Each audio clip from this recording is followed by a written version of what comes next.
Well, Suboxone is meant to help wean people off opioid dependency with the promise of more like a bright light at the end of a very dark tunnel of addiction. Left in the wrong hands without proper oversight, it can be prescribed chaos. It's strongly abused, heavily abused. One of the most abused prescription narcotics we have in this county.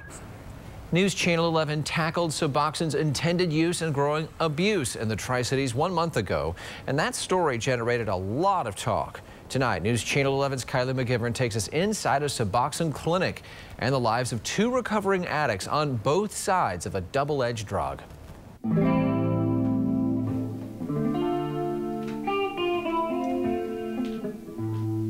I was a drywall man, and I had injured myself. They prescribed me the opiates after he was born. Both paths were paved similar enough for Amy and Sam, painkillers taken with innocent intentions to feel better. But soon, both began feeling lost without them. I was selling everything I had. I am addicted, it hit me. And since then, I mean, it's been just a downward spiral. They're 2 addicts working to reclaim their lives at different mile markers on their road to recovery. Amy is now 5 months clean. It's really hard. And Sam? 4 years sober. Suboxone has played a role in each of their journeys, but that is where the roads split. It just cleared my mind up. Wish that I would have never put the first one in my mouth. Families Free Director Lisa Tipton requested we conceal Amy's identity, as she's currently in one of the organization's recovery programs. Every time I would get high off of it, I would crave everything. I could get everything. I've withdrew off of the Suboxone so many times. Suboxone is the brand name for a combination of buprenorphine, an opiate,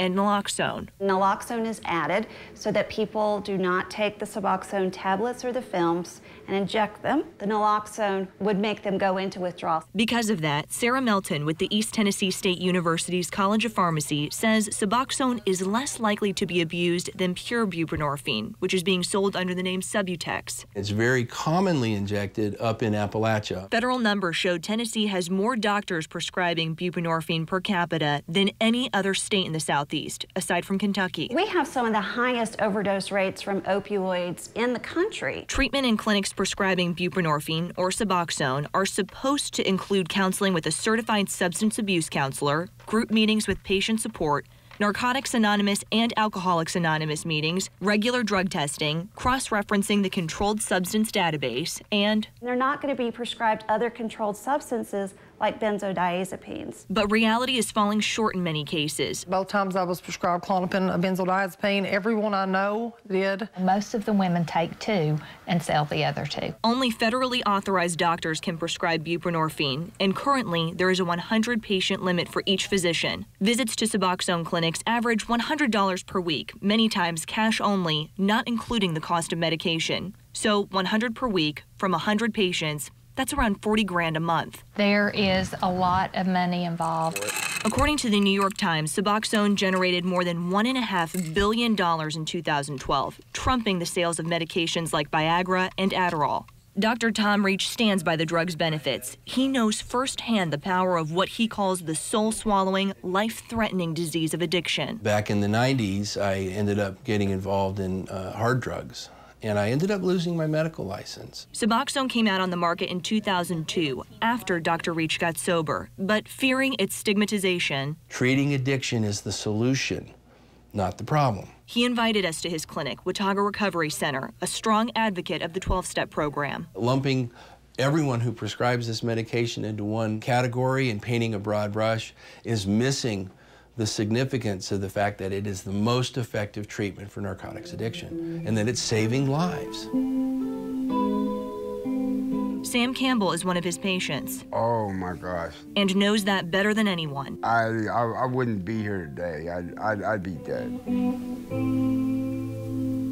I was able to take 10 to 15 Percocet 10s a day. I didn't have a car for 3 years. We walked because of addiction. Sam is still on Suboxone, which he credits for now having a car, his family by his side, food on the table, and a hunger to live the life he thought he'd never get back. I wouldn't be here to spend the next few years, the rest of my life. Hopefully I got a few more. A few more. It's actually bad company. Without the bad company of addiction. And when I reached out to the Tennessee Department of Mental Health and Substance Abuse, I was told in our conversation that they're actually very close to unveiling a new strategy to prevent and treat the prescription drug abuse in Tennessee. And that information is expected to be released sometime this summer. Kylie McGivern. Kylie, thank you.